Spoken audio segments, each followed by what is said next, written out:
Do you remember your first backpack? For some of you, your first backpack is a lot more recent than others. Maybe it was the first one you got for school, or maybe for summer camp. Maybe it was colorful or sparkly. Maybe it was a JanSport.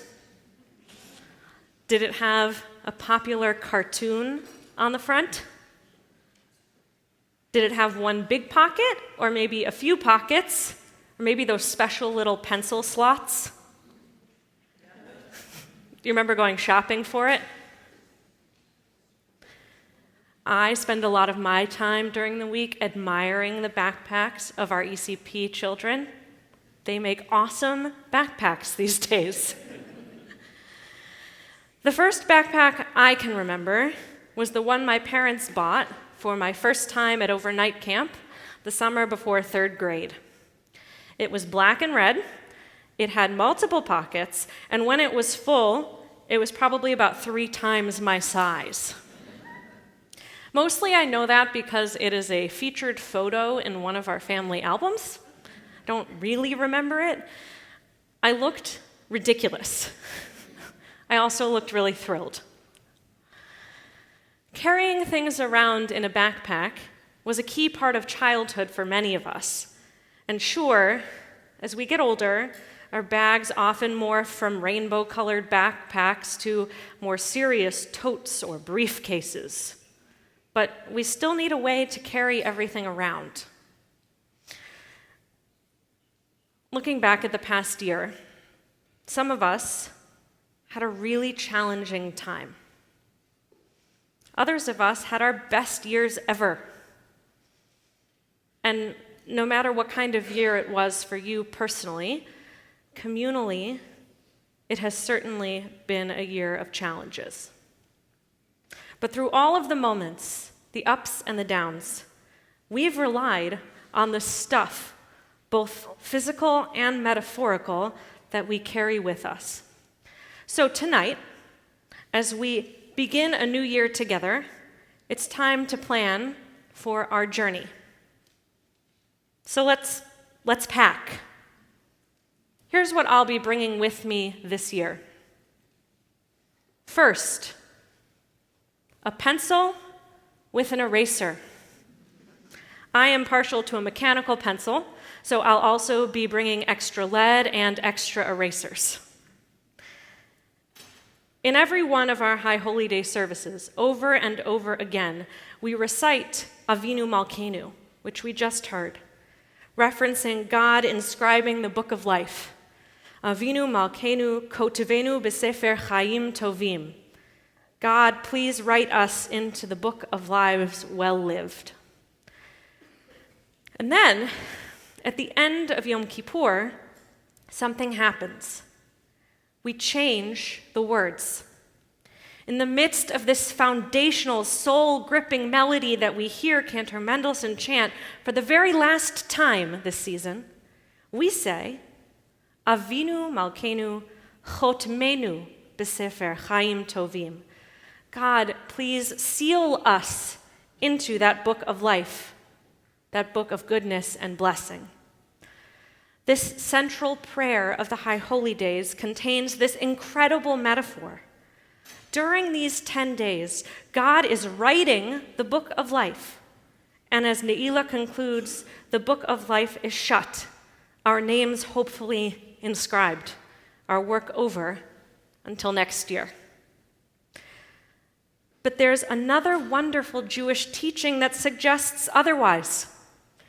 In a mystical text from the Zohar, we learn that, in fact, from the end of Yom Kippur until Shmini Atzeret, the day after Simchat Torah, for the next 10 days, God is still hard at work, scratching out, revising the book of life.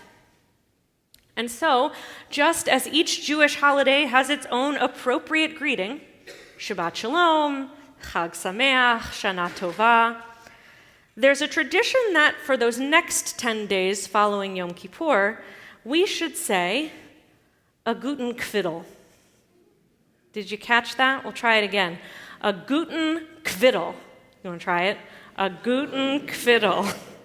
It's Yiddish. Good job. It means, may you have a good revision, is the idea. The point of this greeting is not just to know another cool Jewish thing to say, although you know how much I really love that. The beauty of this teaching is that we get more chances. It's to remind us, just like the pencil I'll be putting in my backpack, that we have another opportunity. We know we don't leave our ability to improve at the sanctuary doors as we leave for breakfast as humanly possible. We don't turn into pumpkins at the end of Ne'ilah. We still have time. The book of life is not written in pen. It's written in pencil. Maybe that's obvious. It often feels like the only truly dependable thing in life is change. We are all too aware that not everything is under our personal control. But we do have power in our own lives. We can change careers, adjust our habits, move to a new city. We decide how we treat those we love and how we treat those we don't love quite as much. Most importantly, we know we will make mistakes. And when we do, we get to apologize for it and maybe even correct it. This is why we need that pencil and eraser.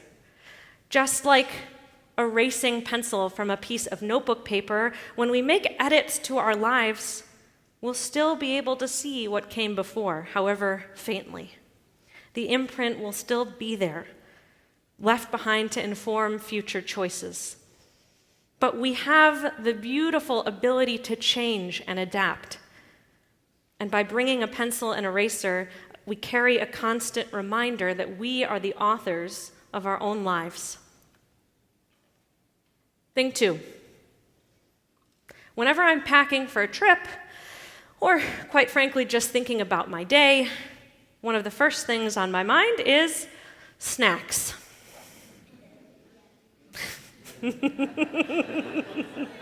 If I am hungry, I am useless. If you saw the picture that Rabbi Fenster posted of our planning session, you saw a nice hunk of smoked Gouda.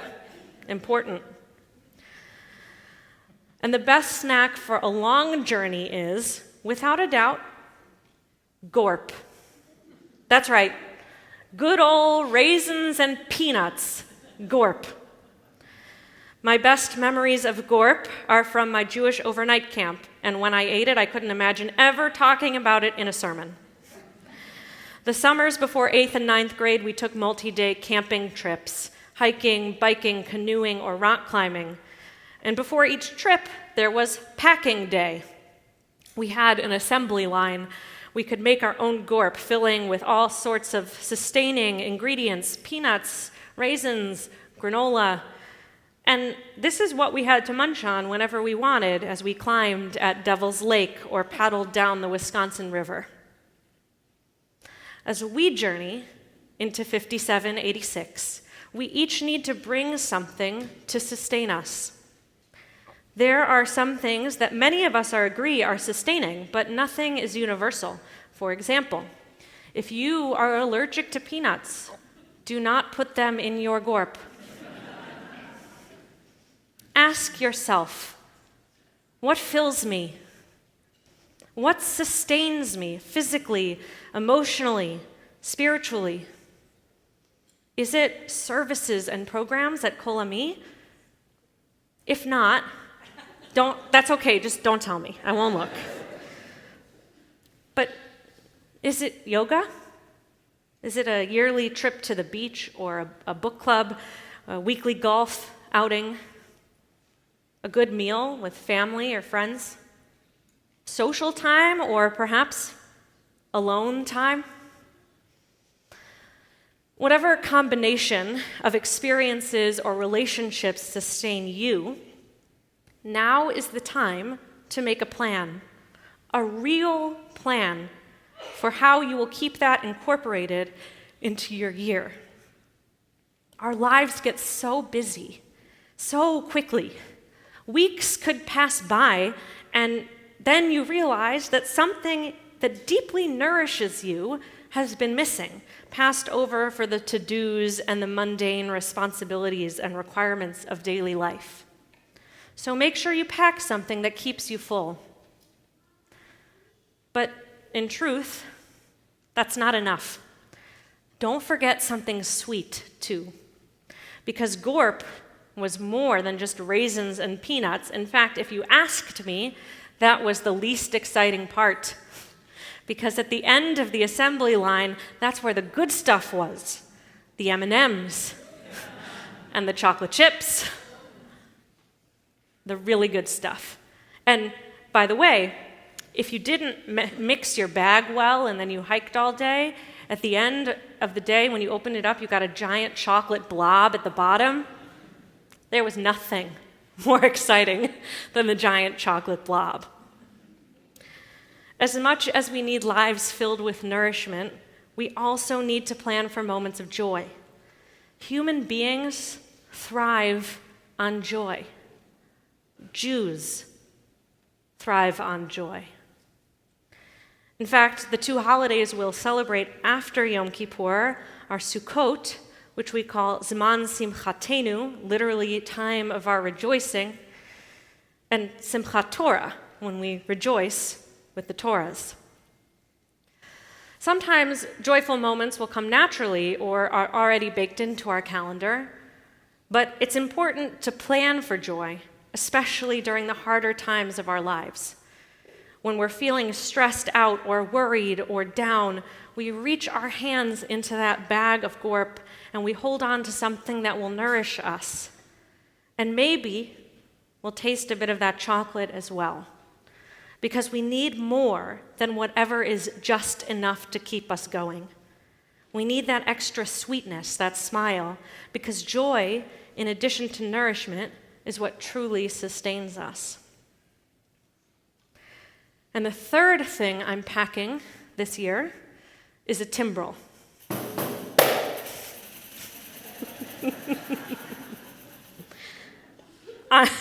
Honestly, I wish I could pack Nadav and this entire band and all of this music with me in my backpack. But alas, a timbrel will have to do. Now, I am famously not the first person to pack a timbrel for a journey. In one of my favorite moments in our Jewish story, as we crossed the sea into freedom, Miriam danced and sang and played her timbrel. We often skip past this detail, but it might be the most important in the whole story. We know that the Jews had to leave Egypt with no time even to bake their bread. And yet, in the midst of the panicked mayhem on the way out of slavery, Miriam the prophet somehow found within herself the audacity to pack a timbrel, an instrument whose only utility is song and joy. She had the strength of spirit to believe that we would dance and sing again. This manifestation of hope is central to who we are as Jews. How deeply we need Miriam's spirit with us today. I believe that for Jews, hope is an action. We don't just believe things will happen, we make them happen. It's hard work to be hopeful. It's easier to see what is, harder to imagine what could be. I have felt the strain in our community as we have struggled to hold on to our hope. It takes strength and it takes chutzpah to truly be hopeful. Packing a timbrel will give me a constant reminder of the important task ahead of us, to hope. We know the coming year will contain both blessing and curse, just as every year does. But to live as a Jew is to live always with hope. So pack your timbrels, or your mouth harps, or your kazoos, your instrument of choice. Fill your backpack with joyful noise so that we remember to celebrate and to create reasons to celebrate. So what will you pack this year? A pencil, a snack, a musical instrument? Our backpacks can prepare us for a lot, but they can't prepare us for everything. Far be it from me to make promises about what this next year will hold, but I think I can safely say something unexpected will happen. I wish we had more space, but unless you've discovered the secrets of Mary Poppins' canvas bag, we will never have enough room in our backpacks for everything we'll need. No matter how many pockets it has, or no matter what it's made of, whether it has wheels or straps, we can never carry it all. Part of preparing is knowing that we can't ever be fully prepared. We can never know exactly what's around the corner. And even if we did, there wouldn't be enough room. But as I look around this holy space tonight, rather than feeling anxious or worried, I am filled with gratitude. Thank God. Thank God someone next to me has gorp to share. Thank God I have an extra pencil for the person in the back row. Thank God we're traveling this road together. Because on the journey of our lives, on this journey through 5786, we can only go the distance together. Shana Tova.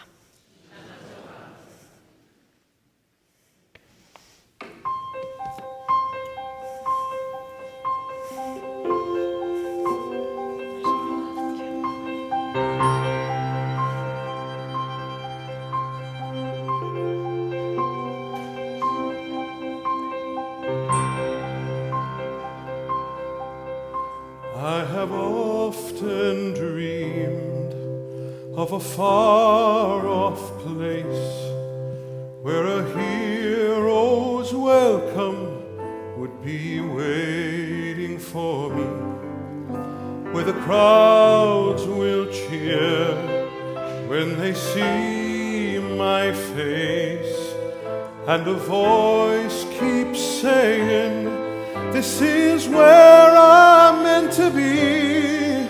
I'll be there someday. I can go the distance.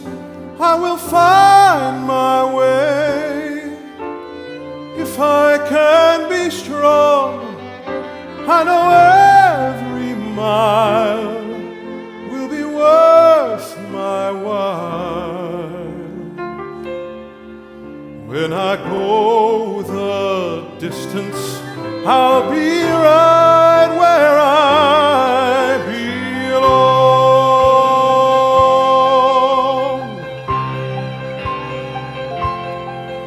Down an unknown road to embrace my fate. Though that road may wander, it will lead me to you. And 1,000 years would be worth the wait. It might take a lifetime, but somehow I'll see it through, and I won't look back. I can go the distance, and I'll stay on track. No, I won't accept defeat. It's an uphill slope, but I won't lose hope till I go the distance and my journey's complete. Oh, yeah. But to look beyond the glory is the heart is parked, for a hero's strength is measured by his heart.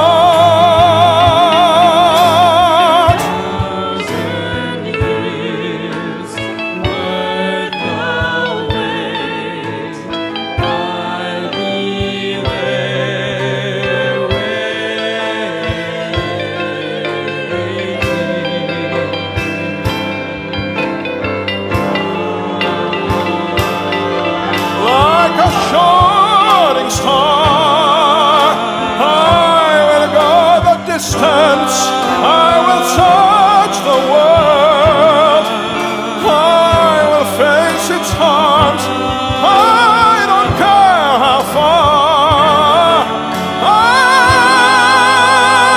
can go the distance till I find my hero's welcome waiting in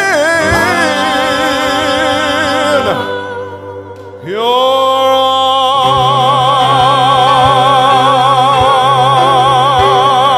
arms.